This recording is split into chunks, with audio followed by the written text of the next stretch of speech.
Bonjour les enfants, vous allez bien j'espère. Aujourd'hui on se retrouve pour une nouvelle vidéo.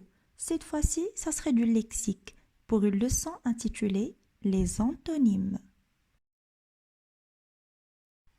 Tu auras besoin de ton ardoise, mais juste avant de commencer, n'oublie pas mon petit conseil. N'hésite surtout pas à mettre la vidéo en pause lorsque tu es en train de réfléchir.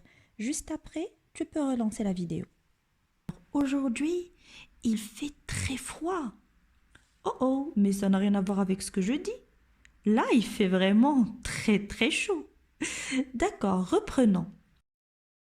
Il fait un froid de canard. Alors là, on est bien d'accord qu'il fait froid. Maintenant, reprenons les deux phrases. Il fait froid et il fait chaud. Observons bien les deux mots soulignés. Que pourrait être la relation entre ces deux mots? Réfléchissons ensemble. Oui, en effet, il s'agit de mots de sens contraire. La même chose pour gros, le contraire est mince.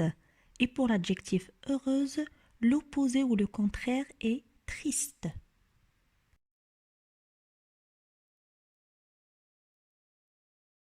Est-ce que les noms peuvent avoir des sens contraires? Voyons voir. Si je vous dis le jour, réfléchissez. Quel est le contraire du jour? C'est la nuit, bien évidemment.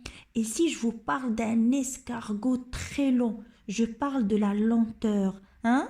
Ça vous rappelle quoi en parallèle? Quel est le contraire de lenteur? Bien évidemment, c'est la rapidité. Voilà dans ce cas des noms qui ont des sens contraires. Voyons voir cette image. Alors, on a ici deux garçons.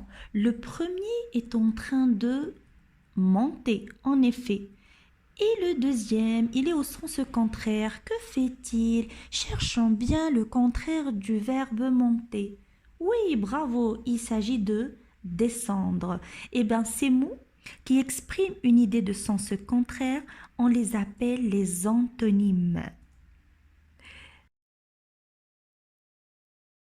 Sachez que on peut aussi former des antonymes à partir de préfixes. Voyons voir, j'ai ici le mot possible et j'ai une petite liste de préfixes. Choisissez le bon pour avoir l'antonyme du mot possible. J'ai des, mal, 10 et un.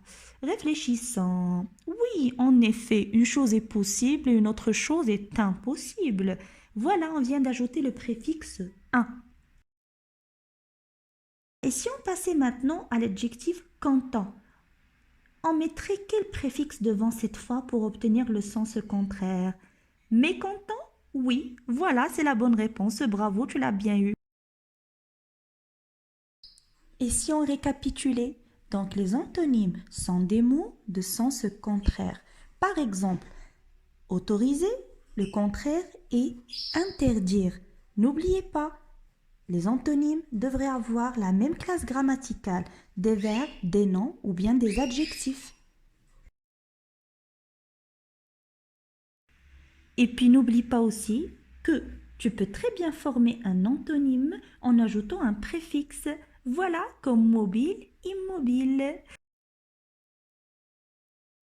C'est tout pour aujourd'hui. Je vous donne rendez-vous sur une nouvelle vidéo.